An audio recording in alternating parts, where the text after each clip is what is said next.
Ladies and gentlemen, welcome back. It is your boy Naj. Listen, one does not simply drive an RS5 for 2 years and then switch to another car make. All right, that just doesn't happen. And with that being said, I'd like to welcome my new, to me, B9.5 Audi RS5 Sportback. Now, let's get into the sauce.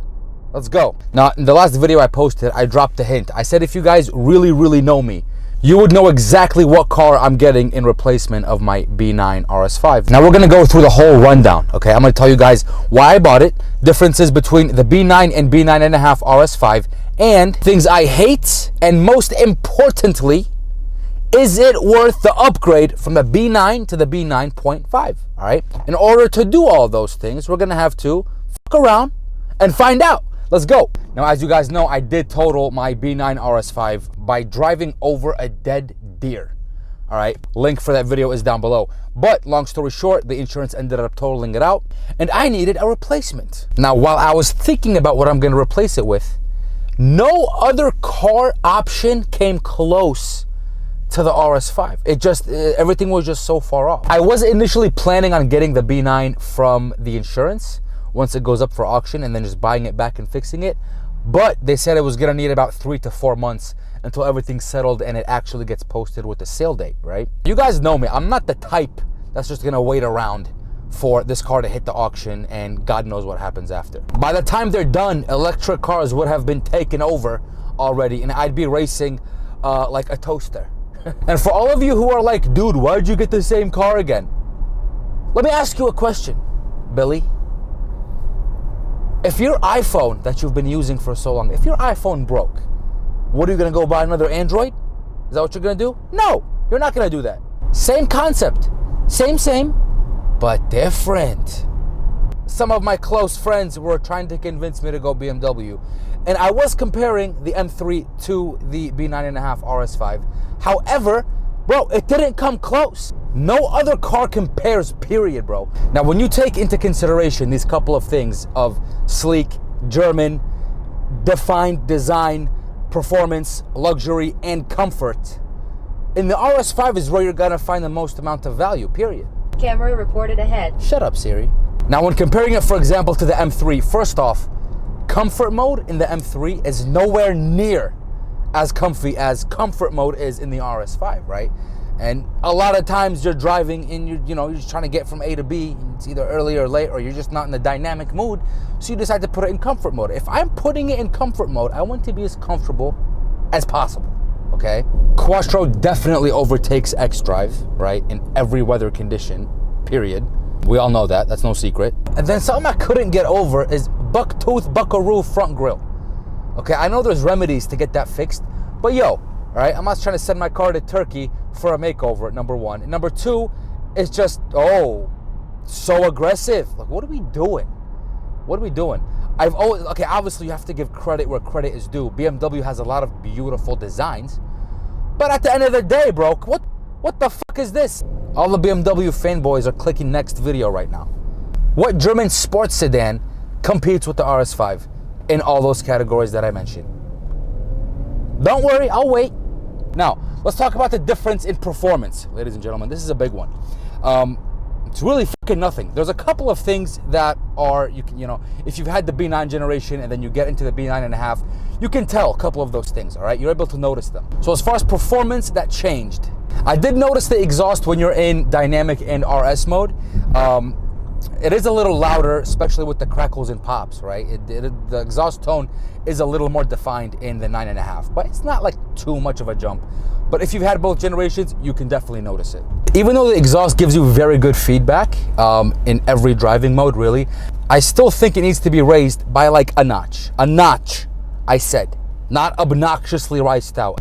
The suspension doesn't have like the craziest changes, but I do notice that in comfort mode, it is a little more comfy. And in dynamic mode, it's really fucking bouncy. I'm talking really bouncy. It's like a trampoline, okay? I love it because when I'm in my dynamic mode, that's exactly what I'm looking for. I'm looking for absolutely all go, no play, okay? Because you're either in one mood or you're in another, right? So you're either gonna wanna be comfortable or you're gonna wanna be dynamic. And this car gives you the absolute best of both worlds. The dynamic steering, it does feel a tad bit different. And the reason I say that is, and other B9.5 RS5 owners agree as well, like with this one, any turn in the steering wheel, any turn is gonna give you feedback. No millimeter in a turning of the wheel goes unnoticed by the car. I do remember that a lot of owners are complaining that it's not a natural feeling. If you want 100% natural steering feels, go buy a horse and buggy, bro. That's as natural as you're gonna get. Changes in the transmission, not really. I do feel like from first to second and from second to third, that sometimes that shift just punches me in the ass. It's very aggressive. Another thing about this car, as far as transmission that's different, or the tune I should say, is that however they retuned it, it drops a gear. When you're slowing down, it drops a gear a lot sooner than the B9 generation did. But if you just lick the brake when you're in dynamic mode, right, it's gonna want to downshift for you. This car is in dynamic mode. It is just asking for it. It's crazy. And that probably explains why I've been going through gas tanks like there's no tomorrow, because every time I want to slow down like 2 miles an hour, it wants to downshift. Cool. Engine is pretty much like a copy paste. I'm not sure if the throttle has any different, programming to it, but I feel like in the B9.5, the throttle is definitely more responsive, especially on the low end.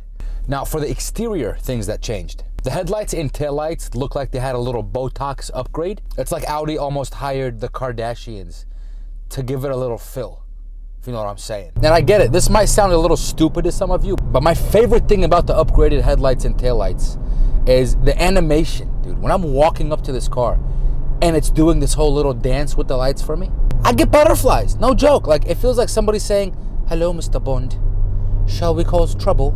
The wheels on this are the 5-segment spoke style wheels. They were only offered in the B9.5. They weren't offered in the B9, and I think they are definitely different. I think they look very, very nice.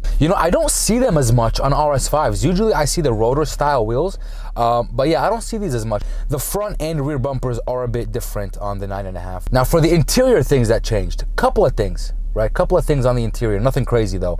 The virtual cockpit took a nice needed change, all right? I have a point in the section of the things I hate about the car regarding the virtual cockpit, but I love the new RS layout when it's in RS mode. I think it's definitely needed, and it gives it like a really nice vibe when you're driving around in that mode.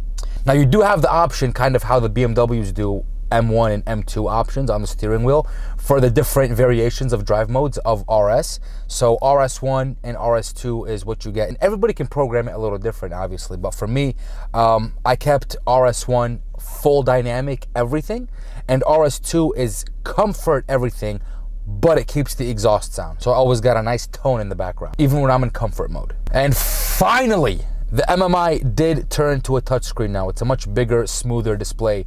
Graphics are a lot nicer. The B9 was almost like an Android quality versus where the B9.5 is now like an iPhone 15 Pro. And I don't have to scroll around with that Price is Right wheel just to change a song or just to go into different settings in my car. Plus, there's now an extremely useful little compartment that replaced where those MMI controls were on the B9 to just this convenient compartment that you throw things into that would usually just be sitting, rattling around in your cup holder. You do have a Type-C port along with the USB, and you also have wireless charging. But obviously with wireless charging, you gotta take the phone out of the case to use it, and I'm not taking my phone out of the case. All right, so I'm sticking to the old chargers. But the Type-C charging port does charge your phone faster than the regular USB does. And oh my God, they did the craziest thing with the paddle shifters. They put holes in them. The interior carbon fiber trims have now switched to matte carbon versus the gloss carbon. And I don't know how I feel about it. I think the finish looks really sleek. It looks a lot nicer. It's just sometimes, I don't know, I feel like somebody forgot to spray it with clear coat when I look at it. So I don't know, but for me, it's not really that big of a deal. Especially considering the fact that, all the exterior upgrades that I'm gonna make are not gonna be matte carbon. They're gonna be gloss carbon, because that's what gloss should be. I think glossy carbon fiber brings out that fabric just better than the matte does. And that's pretty much it on the interior. And now the seat belts, whoa, red on the sides, shit. Now let's talk about the things that I hate about this car, okay? There's really only one thing, and this has to do with a stupid ass change that they decided to make. And to talk about this change, What better person to bring along than the person who actually signed off on this type of change, right? This is one of Audi's chief product guys, and I brought him along. He's riding shotgun so that he can hear me vent about my ordeal that he caused, okay? Now let me tell you what this man did. This man took the two most important gauges that you need on a daily basis, okay? He took them, he decided to play hide and seek with them by throwing them somewhere in the virtual cockpit. One is the gas gauge, and two is the coolant temp gauge, right? In the B9, they were just fixed on the side of your cluster, right? So no matter what, they're always there. Like how they're supposed to be. You got some serious fucking balls pulling a stunt like this, by the way. Fucking hell. Jeez, dude.